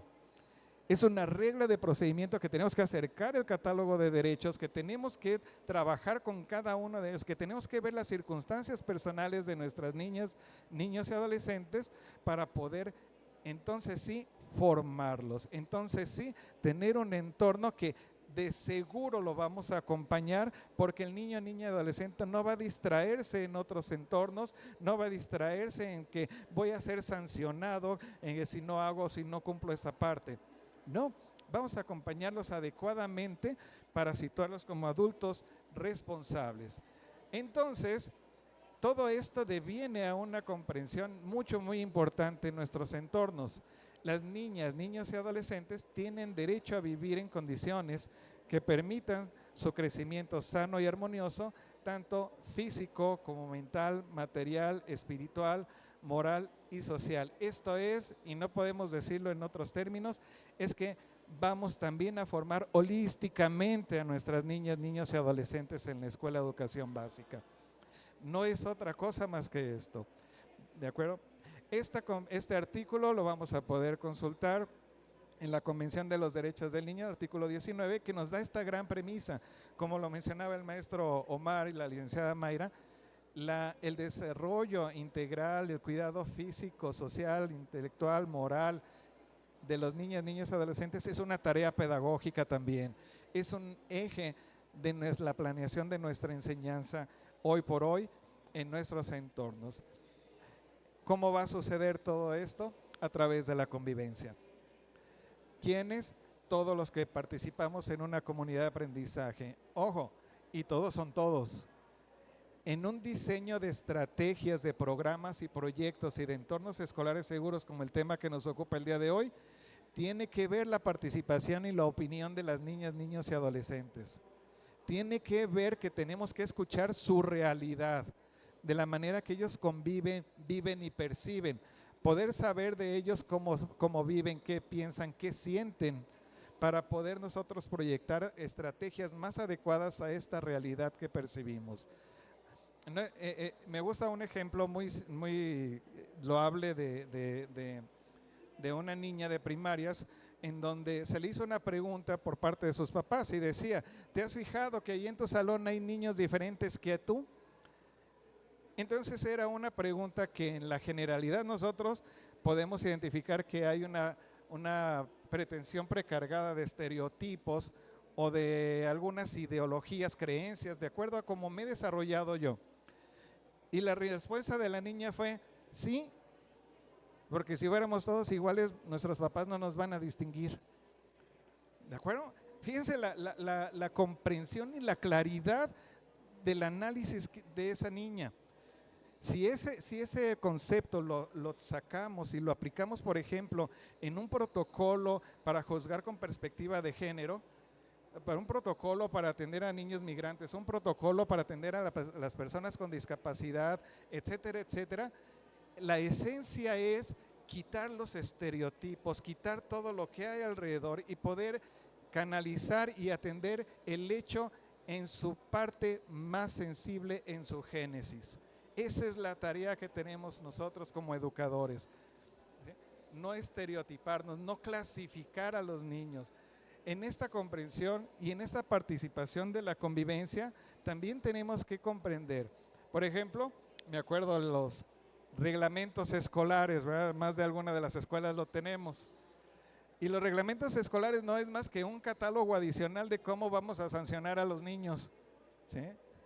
Digo, en algunos casos, mayormente, ¿sí? Cuando no debemos hacer eso. En el estado de Jalisco tenemos unas reglas de conducta donde nos clarifican esas circunstancias. Tenemos una ley de educación que nos dice qué, cómo y por qué. Entonces, el reglamento escolar, vamos a solicitar la participación de las niñas, niños y adolescentes para comprender la realidad que viven. Y un reglamento escolar en donde se vea reflejada su participación y su opinión y donde todos estamos incluidos. El reglamento escolar incluye el personal escolar, el colectivo docente, el colectivo directivo, padres de familia interesados de la educación, no solamente el sector de disciplina y de imagen de los niños. Tiene que ver con un todo. La aplicación de las normas tiene que ver que tenemos que privilegiar el servicio educativo y su formación. Tenemos que priorizarlo, estamos formando y acompañando.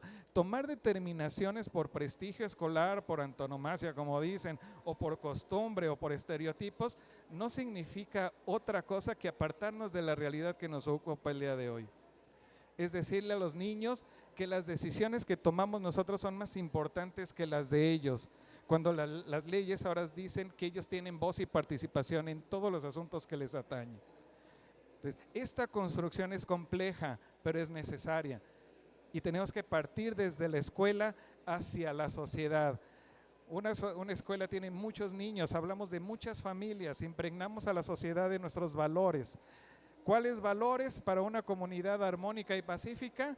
Apeguémonos primero a los principios de la educación. Principios, criterios, fines y valores de la educación. Y de ahí vamos abonando en mi CAP, de acuerdo a las personas que participamos, de acuerdo a la localidad donde yo me ocupo, donde yo estoy, en integrar esos nuevos valores para que seamos de éxito, una escuela de éxito donde nuestras niñas, niños y adolescentes, cuando les toque estar allá, sean adultos responsables y corresponsables con esta sociedad. La convivencia nos dice que no vamos a estar ajenos de los conflictos, pero la premisa es brindar procesos de aprendizaje y acompañamiento. La convivencia diaria por las personas genera conflictos por intereses que ya tenemos o a lo mejor por un momento específico, pero va a haber conflicto. Y la idea no es resolver conflictos, es transformar el contexto para que no vuelva a suceder. Como decía el doctor Alejandro, los valores no los vamos a enseñar en una clase, los valores no los vamos a enseñar cuando en una tarea específica para nuestros niños, los valores se viven y se aprenden así. Si se los dejamos de tarea y no los practicamos al interior de nuestras comunidades de aprendizaje, se les van a olvidar. Y vamos a tener un hueco importante de valores ahí en esos nuevos ciudadanos. La convivencia invita a que debemos de tratarnos con dignidad. Todos tenemos el derecho a ser tratados con dignidad a mi persona. bajo la oportunidad de que si tengo conflicto contigo, transformemos el conflicto, socialicemos, dialoguemos, participemos de manera activa. La oportunidad de generar ambientes de no violencia también se estratifica o la podemos identificar en un trabajo de aula, cuando un niño o niña participa y los demás se burlan porque se equivocó y nosotros no nos pronunciamos al respecto, es generar violencia. Y tenemos que entonces repensar la práctica educativa, repensar la planeación de la enseñanza para no permitir esos contextos. Un maestro no preparado, que no tiene planeaciones, es generar violencia en el proceso educativo. Es no darle la oportunidad de formación a nuestras niñas, niños, adolescentes. Transformemos esa realidad a esta sociedad demandante que tenemos ahora y que ellos van a estar ahí. El mundo de la pospandemia es complejo. La pandemia nos enseñó a una sola cosa, a no socializar. Nos enseñó a nuevas formas de violencia. Entonces, dentro de las escuelas tenemos un compromiso intrínseco de generar más y mejores espacios de convivencia armónica, de enseñarnos a la convivencia, de participar el uno con el otro en comprensión y apoyos mutuos. De esta forma podemos establecer relaciones de igualdad. Con todas las diferencias que nosotros tenemos, podemos generar estrategias de tratamiento de casos con igualdad y equidad, porque, insisto, los valores se aprenden viviéndolos, no dictándolos, no generando un manual escolar donde dice, estos son los valores de la escuela. No, practiquémoslos en los hechos. Atrevámonos a hacer esta parte y entonces sí, podemos abordar el tema hacia una cultura de paz donde vamos a convivir con realidades que verdaderamente tenemos hoy por hoy al interior de la escuela. Como decíamos, la convivencia que podamos acompañar, mostrar, transformar en las escuelas va dentro y fuera de la escuela. Los niños son multiplicadores de esos contextos. El establecimiento de estas estrategias implica necesariamente el cambio de paradigmas. Y el cambio de paradigma no es otra cosa más que partir de cero. Y si vamos a partir de cero en la escuela, así tenemos que plantearlo. Porque es la realidad que ahora nos ocupa bajo los términos de inclusividad e interculturalidad con esta sociedad, con este conglomerado social que es la escuela y que la están participando nuestras niñas. Entonces podemos generar idealmente una convivencia que permita hábilmente el desarrollo de nuestras niñas y niños, sin distractores que permitan concentrarse en la parte sustantiva que es la formación escolar. Un niño que llega a la escuela sabiendo que va a atravesar por procesos de convivencia favorables para él o para ella, que no va a tener conflictos, que tenemos una infraestructura sana porque cada uno de los agentes que participamos al interior de la escuela podemos opinar qué necesitamos para sanear nuestra escuela. El niño va directo al proceso formativo. No se va a distraer en otra cosa, no se va a distraer en violencias, no se va a distraer en absolutamente nada. Entonces, ese es el gran compromiso social que tenemos hoy por hoy. La cultura de paz, entonces, con esto que ya llevamos cerrando y apropiando, es un estilo propiamente de vida. Hoy por hoy es lo que tenemos que hacer. Fomentar procesos de cultura de paz desde la escuela, desde nosotros mismos, desde la casa, desde el hogar, desde los sectores sociales donde yo participo, para una construcción pacífica. Todos somos corresponsables de esta sociedad, absolutamente todos, en mayor o menor medida. Fomentemos una cultura de paz en donde podamos reconocernos como personas y tratarnos con dignidad, de tal suerte que podamos ir transformando. Nosotros no vamos a cambiar el mundo, me queda claro, pero sí podemos transformar los esquemas de vida de nuestras niñas, niños y adolescentes, y ellos sí, en su momento les va a tocar poder transformar a su vez esa sociedad en la que participan. Por ende, establecemos que la escuela es un espacio o debe ser un espacio de paz, donde la colectividad y el reconocimiento de la primicia del cuidado de nuestras niñas y adolescentes es nuestro deber, nuestro compromiso. Un espacio donde vamos a formar para la paz, no solamente para mi comunidad, para sus familias y para la sociedad en la que vivimos, y que debe ser siempre un lugar de transformación. La escuela no es un lugar quieto, debe ser un lugar dinámico, de oposición de ideas, de críticas, de todos esos esquemas que nos permiten una discusión constructiva, porque la escuela hoy por hoy es una nueva forma de pensar, incluye nuevos comportamientos, nos da la oportunidad de visualizar otras realidades distintas a la mía, otras realidades que perciben nuestras niñas, niños y adolescentes en su interacción diaria. Es relacionarnos positivamente y es el intercambio de experiencias los que va a enriquecer mi comunidad de aprendizaje con toda esta interacción social de personas, de programas, de proyectos, y que vamos de una manera armoniosa a lograr ese objetivo que tenemos, que es la formación de nuestro alumnado. Y todo, como hemos estado siendo muy insistentes en las diferentes participaciones, en el respeto irrestricto a la dignidad humana. Acompañemos a nuestras niñas, niños con valores, dejémoslos que participen y hagámoslos con respeto, con cordialidad, tratémoslos con amor. Los niños también necesitan eso al interior de la escuela. Vamos a dejarlos ser, vamos a incluir todos esos principios que alguna vez platicamos y nos formamos también nosotros en la sociedad, en la solidaridad, en la equidad e igualdad y en la inclusión. Los marcos de cultura de paz nos obligan a eso. Como platicamos al inicio, es nuestra responsabilidad situar a estas nuevas personas en ese mundo que van a transformar ellos y que en su momento ellos van a ser los que nos van a atender a nosotros. ¿Cuál es el mensaje que les vamos a dejar a ellos?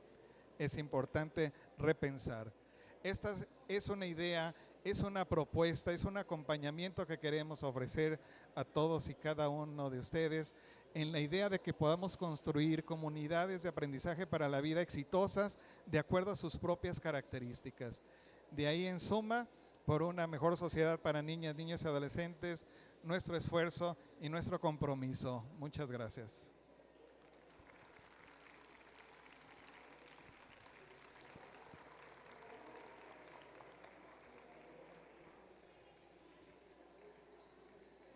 Bueno, bien, bueno, primero en el afán de continuar con el diálogo, con las reflexiones, inquietudes incluso que quisieran plantear, me gustaría abrir un espacio muy breve, porque el tiempo es limitado, para que ustedes planteen alguna pregunta a alguno de nosotros aquí en el panel, y que además aprovechemos para proporcionarles nuestros datos de contacto, el correo electrónico, si les parece bien, para que también nos hagan llegar cualquier situación que quieran compartir. En el caso de su servidor es omar.ley@jaliscoedu.mx.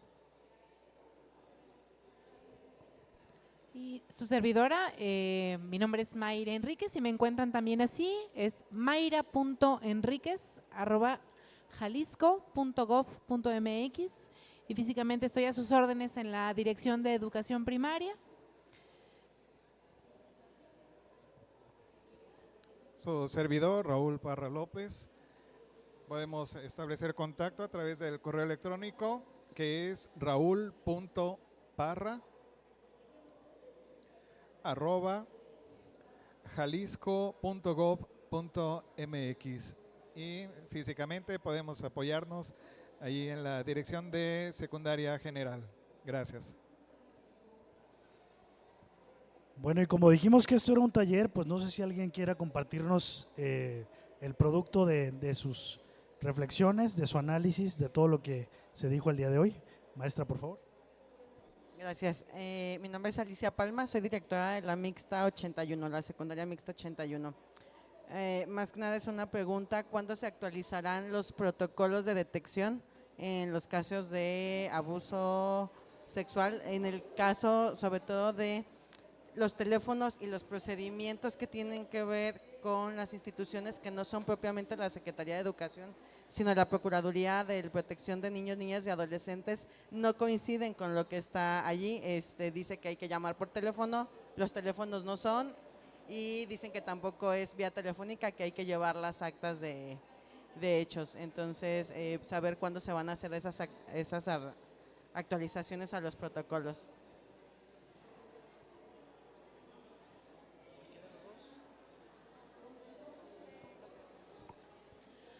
Bueno, en el caso, por ejemplo, de la Procuraduría de Protección de Niños, Niñas y Adolescentes, efectivamente hemos tenido un conflicto con la comunicación. La gran ventaja es que en la mesa estatal de los nuevos protocolos se va a asignar un directorio con las delegaciones regionales para efectos de que puedan ustedes tener contacto las 24 horas del día con quien va a estar de guardia en ese sentido. Y bueno, en ese efecto, por lo menos lo que hemos hecho en el nivel de primarias es que a través del nivel nosotros buscamos al personal de guardia para que puedan ser atendidos. En el caso, por ejemplo, de la parte de los protocolos de el abuso sexual infantil, lo hemos estado solventando con presentar el acta de hechos que ustedes generan para Misma Equidad directamente en las oficinas de la PEPENA. Ahora, hay que aquí puntualizar, la Procuraduría de Protección de Niños, Niñas y Adolescentes es un brazo que funciona junto con la Fiscalía. Entonces, en caso de que ustedes no pudieran generar la denuncia o el aviso a la Procuraduría, podemos dar el aviso directamente a Fiscalía y ellos en conjunto pueden gestionarlo así. En el caso, por ejemplo, de la Fiscalía, pues es la Oficialía de Partes, que está en calle 14, que funciona a las 24 horas del día. Y mi recomendación personal sería que si tienen necesidad de ir a presentar una documentación, efectivamente ya la lleven hecha, porque si hacen una denuncia por comparecencia o quieren ir a preguntar, pueden pasar muchas horas hasta que alguien los pueda atender. Si ustedes ya llevan su acta de hechos y un oficio dirigido, en 5 tantos, en 10 minutos entran y salen de ahí, porque si no pueden pasar hasta 3, 4, 5 horas y desafortunadamente los tienen ahí esperando por la cantidad de trabajo que tienen. Eso es algo que hace muy lentas las instituciones. Pues yo les mencionaba que es importante que seamos buenos usuarios y buenos clientes, o sea, hay que tocar la puerta hasta que nos abren y buscar formas alternativas de que nos puedan resolver. No sé si quiera agregar algo.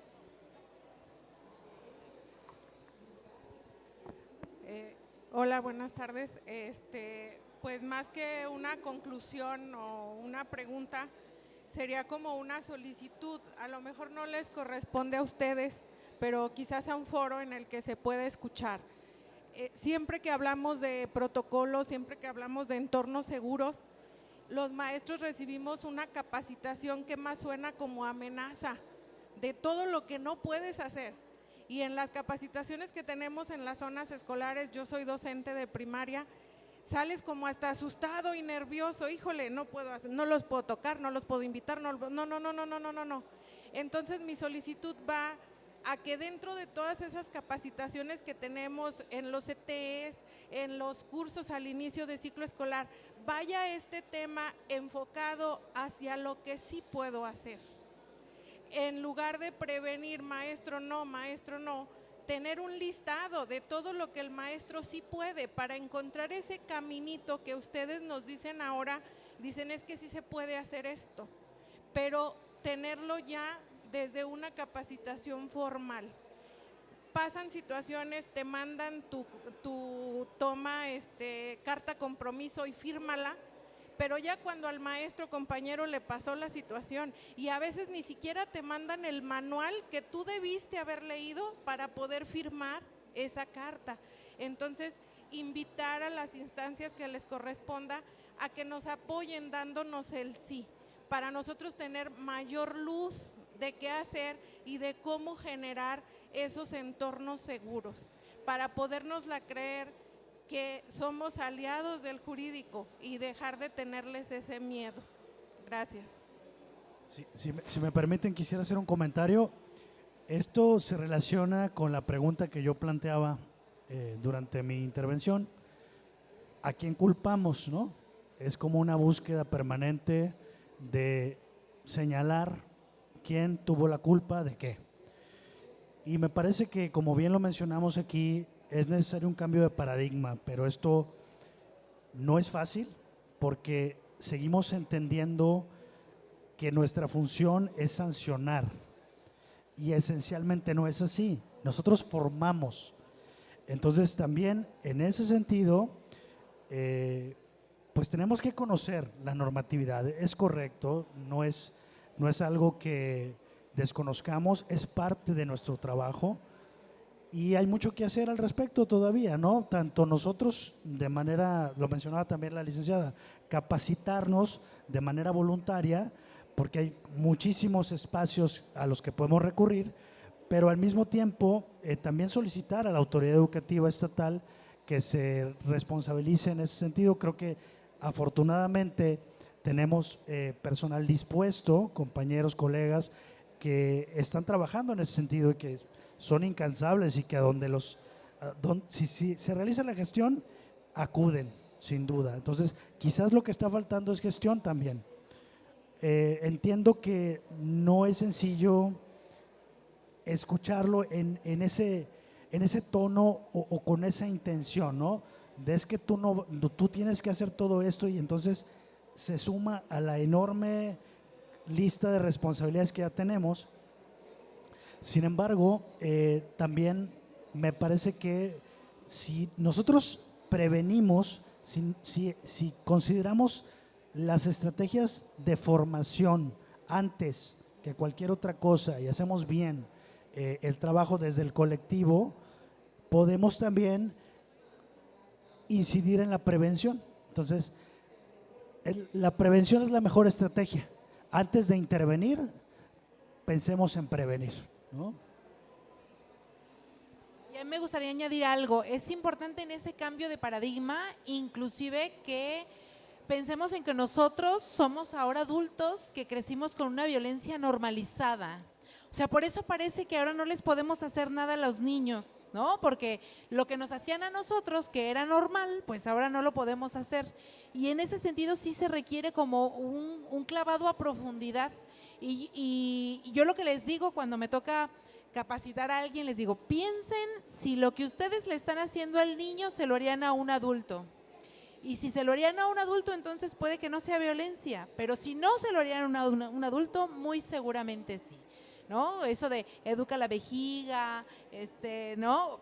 Cosas que como adulto no nos ha pasado, pues. Y entonces, desafortunadamente a nosotros así nos trataron, por eso se ve normal y por eso cuando te salen con la serie de cosas que no puedes hacer, pues pareciera que son intocables. Pero la verdad de las cosas es que la sociedad ha evolucionado, han evolucionado la forma en que se ven los derechos de los niños y entonces por eso luego también se siente como una carga impresionante, pero es poco a poco, ¿no? Paso a paso y que se sientan con la confianza de que hay quien los podamos acompañar en el proceso.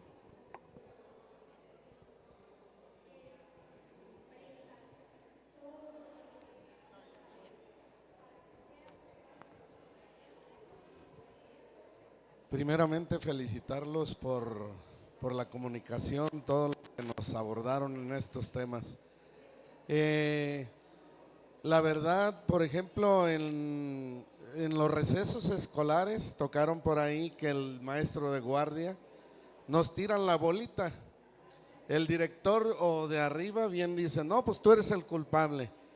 El director dice, no, tú vas a ser el responsable. Y nosotros ahí andamos, a veces tenemos hasta 30 niños que tenemos que andar vigilando, entre comillas, o cuidando. Y la amenaza a veces del director, si le pasa algo, tú vas a ser el responsable. Ahí estamos, por eso es bueno estos temas. Pero ¿de qué manera? La pregunta es, ¿de qué manera hacerle para que toda esa información nosotros la podemos llevar a cabo? Se me ocurre una aplicación, por ejemplo, donde pongamos alguna situación y aparezca algún documento o algo que podamos seguir, que no sea un libro, un librito, porque va a ser difícil documentarlo con tanta cosa que nos agobian en ocasiones y no podemos hacerlo. La pregunta, pues ahí está, hacer lo mejor o lo más que resulte efectivo.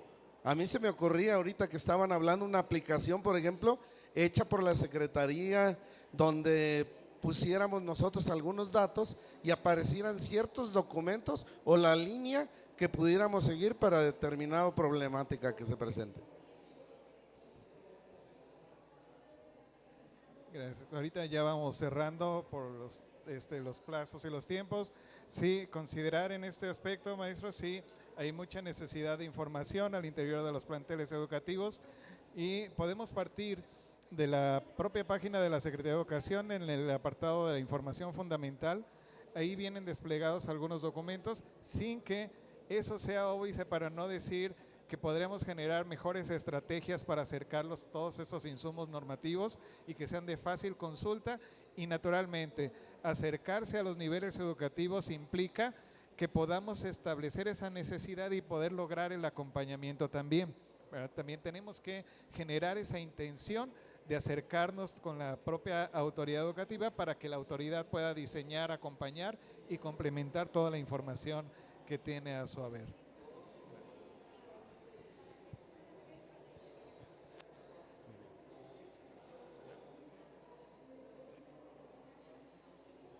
Bien, si ya no hay más preguntas, adelante.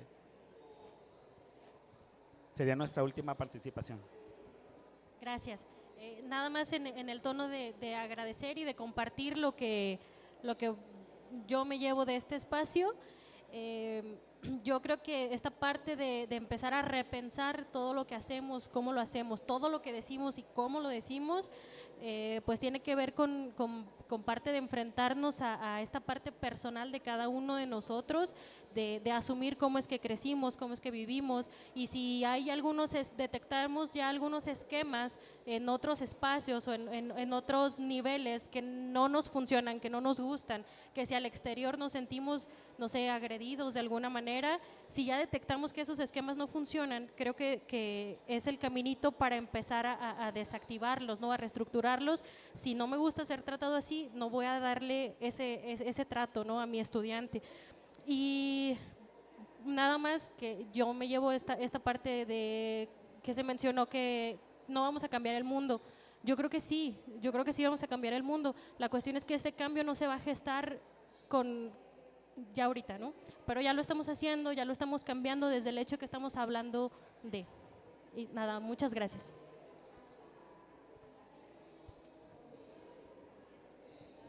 Muy bien, muchísimas gracias. Bueno, pues de entrada, agradecerles a los tres. Sinceramente, yo creo que todas las participaciones creo que fueron bien abordadas, bien contestadas, con muchos fundamentos, y que creo que no me dejarán mentir, porque en la experiencia que ustedes tienen, la mayoría de los maestros sí sufrimos esta parte también la parte legal, pues, esta parte en la que de repente, como decía al maestro allá al fondo, y cómo le vamos a hacer, ¿no? ¿Cómo?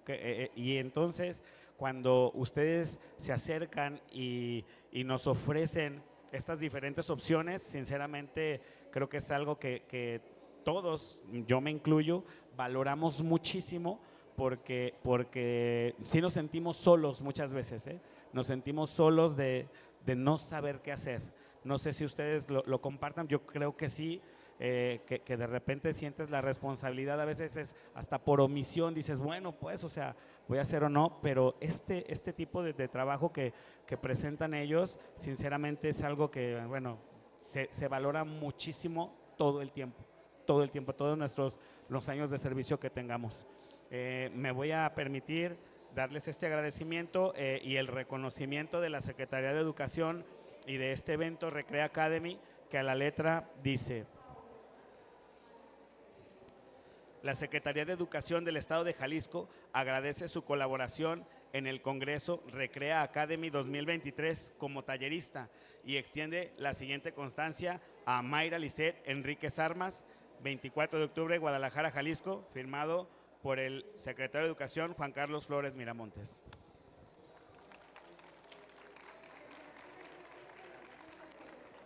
De la misma manera, De la misma manera, para el licenciado Raúl Parra López.